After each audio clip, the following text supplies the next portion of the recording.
My story is not very typical.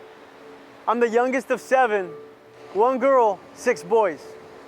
I can remember even as early as 5 years old, hearing people say that I was called, that God was going to use me. I gave my life to Jesus when I was just 7 years old on a Wednesday. I remember because my dad wrote it down on a piece of paper once after a Wednesday service. I'm not sure I fully understood what it meant, but I knew that I belonged to Jesus. All my life, I've known God, and I've had amazing experiences where I've seen God move in other people, and I've had multiple opportunities to just go deep and to trust God with everything. But for most of my life, I was happy just to stay in shallow water. It was perfectly fine with me to just believe in Jesus.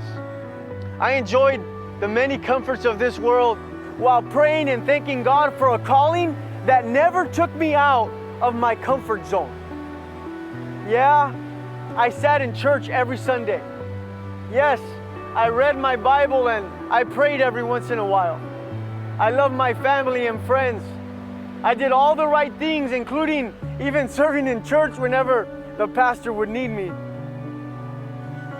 I can win most arguments in any topic in the Bible, and I could probably recite hundreds of verses. I used to pray and always told God that He could use me in any way He wanted. And yet, there was still something missing.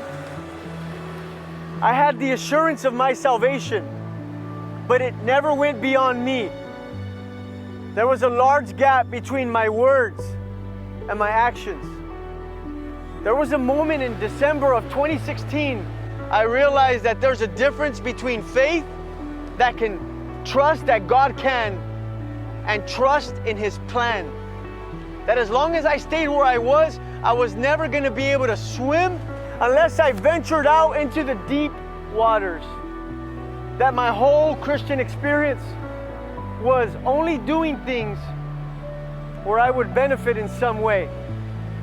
It's like God confronted me with this sober picture of a person who looked very spiritual, but in the end, it was selfishness. Looking back, I was in a kiddie pool,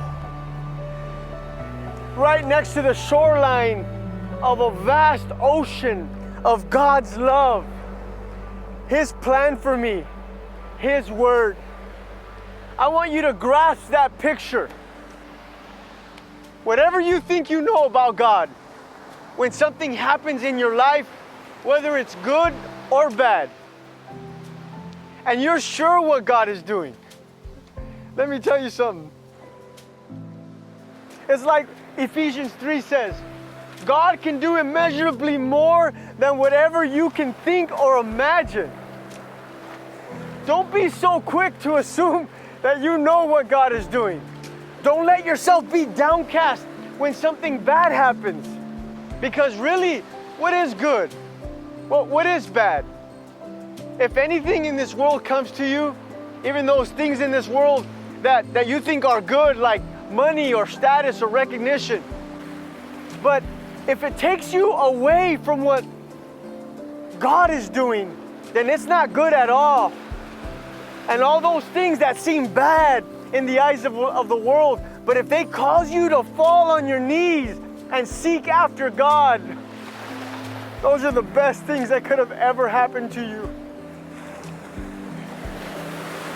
Especially when those things that are happening in your life and you don't know how to make sense of it. You have no clue what God is doing. And you try to fit God in a box. And when He doesn't fit, you start having like a mini crisis, like if there's something wrong with us, that we're not believing right, or we've done something wrong. When those unexplained things happen, how do you react? If you're discouraged and you start blaming yourself. Like if there's no healing, or if the miracle that you've been believing for, it hasn't happened, it hasn't come, then maybe you're like I was, and you're still in the shallow. Maybe you love more what God gives than God Himself.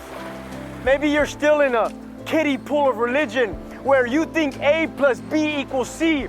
You do the formula, you go to church, you've prayed, but in your world, your feet are always touching the ground. There's no room for God to do more than what you can imagine. That God can do something through the circumstance that's beyond you. That's for your future kids, for those around you. I know it's scary to go outside of the pool of safety, to trust God outside of your comfort zone, to continue serving God even when it doesn't make sense, to venture out where your feet may not touch the ground.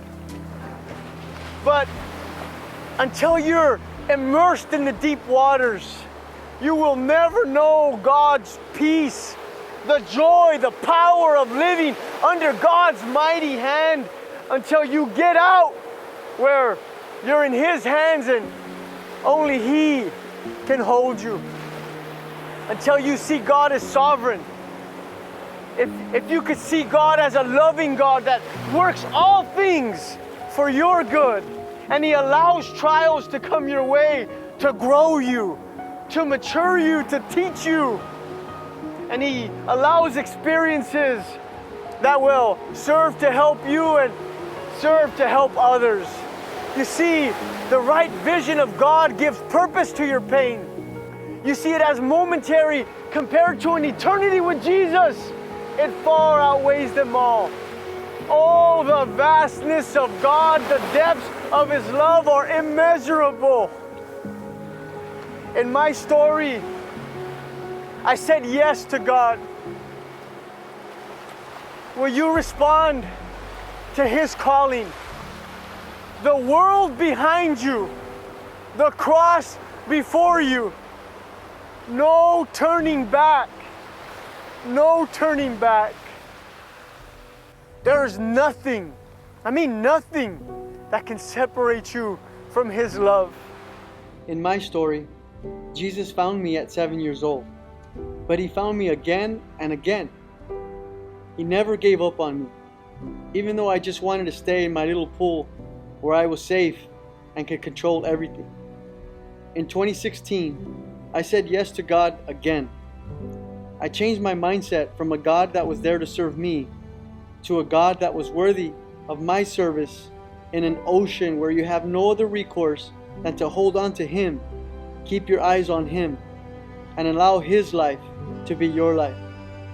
I'm not even close to obtaining the goal, but I've learned to just follow Him.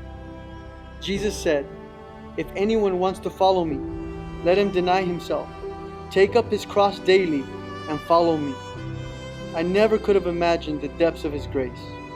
There's nothing that compares to knowing Jesus. God bless you today. We love you and we miss you. Can't wait to see you again in person.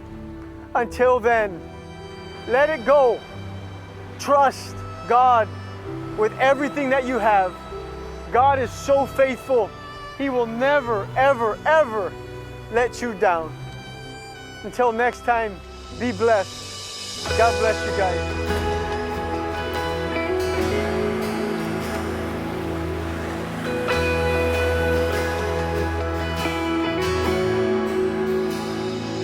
Mis tesoros han perdido todo su valor y en este mundo ya no encuentro más satisfacción.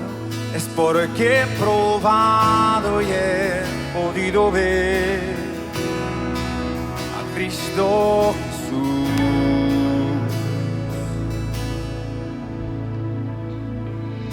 Todo es nada comparado a lo que hay en ti. Lo que estimaba ya no es importante para mí. Es porque